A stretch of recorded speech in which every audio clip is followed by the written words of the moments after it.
그 아이가 국제학교를 가든지 학교를 다니든지 무엇을 하든지 가장 중요한 게 이 스트레스에 대해서, 스트레스라는 게 뭡니까? 외부의 자극인데 내가 통제할 수 없는 것, 나한테 압박감을 주는 거지 않습니까?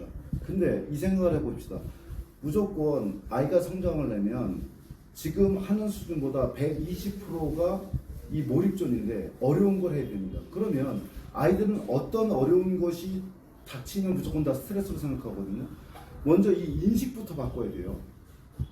그래서 스트레스를 기회로 여기고 바람직한 어려움을 성장의 기회로 생각할 수 있게끔 만들어줘야지 뭐든지 할 수 있습니다. 모든 교육의 기본은 이거고요. 어른도 이게 안 된 사람이 되게 많습니다. 그래서 자극이 받으면 무조건 짜증난다고 말하거나 오히려 성장의 기회로 여겨야 되는데 그걸 못하고 있단 말이죠. 그래서 이 스트레스를 독이 아니라 약으로 만드는 그 방법은 뭐냐? 스트레스에 대한 인식부터 바꿔야 됩니다. 여기에는 호르몬 분비가 선행돼야 되거든요. 도파민이라는. 그래서 이렇게 아이가 기본적으로 자발적 고통을 선택할 수 있는 아이로 만들기 위해서는 먼저 트레이닝 과정이 필요합니다. 그러고 나서 공부를 시키든 운동을 시키든 뭐를 시킬 수 있는 거거든요.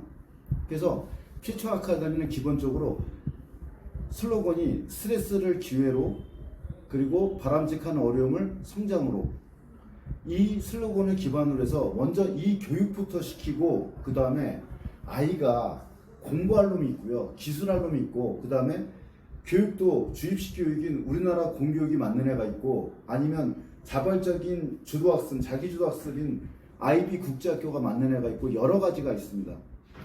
그렇기 때문에 아이를 객관적으로 판단해 줘야 되는데 자기 자식은 객관적으로 못 봐요. 세상을 있는 그대로 봐야 되는데 세상을 바라보고 싶은 대로 바라보면 판단이 왜곡되잖아요. 애들도 마찬가지입니다. 그래서 객관적으로 애를 판단해 줘야 돼요. 국제학교 보내서 돈을 투자할 애가 있고요, 투자하면 안 되는 애가 있습니다. 그걸 객관적으로 얘기를 해줘야 돼요. 그렇다고 해서 기술직을 한데도 마케팅이나 이걸 모르면은 그냥 평생 힘들게 일만 하는 거거든요. 그럼 마케팅을 할 줄 알려면 결국 뭐냐? 공감 능력을 키워야 된다는 거죠. 그래서 마케팅 교육 시키는 애가 따로 있고, 그러니까 기술직과 애가 따로 있고, 그 다음에 국내 공교육의 할 애가 따로 있고, 국제학교 보낼 애가 따로 있습니다. 객관적으로 저희가 그런 역할을 해드리고요. 그리고 일단은 판단이 섰어요. 그러면 아이들이 이제 학업을 해야 되지 않습니까? 구체적으로. 그럼 학업 방법부터 학습 설계하는 방법, 그리고 실제로 학습을 시켜줘야 되거든요. 그런 역할까지. 그래서 저희가 국제학교 예비반, 그 다음에 국내 교육 예비반, 그리고 애들 기술직과 애들 마케팅 공부시키는 반, 이렇게 기본적으로 운영을 하고, 그리고 국제학교 지금 현재 재학 중인데 국제학교가 제대로 돌아가려면 주말과 특히 이제 방학 때가 중요합니다. 방학 때가 특히 국제학교들은 여름방학이 길어요. 보통 2달 정도 되거든요. 그 다음에 단기방학도 있습니다. 약 일주일 내지 2주 정도 있거든요. 그러면 정기 여름방학하고 그 다음에 단기방학을 애들을 케어를 해줘야 됩니다. 그래서 기존에 다니고 있는 국제학교 애들 대상으로 방학 케어 프로그램이 있고요. 이거는 국내 애들도 마찬가지입니다.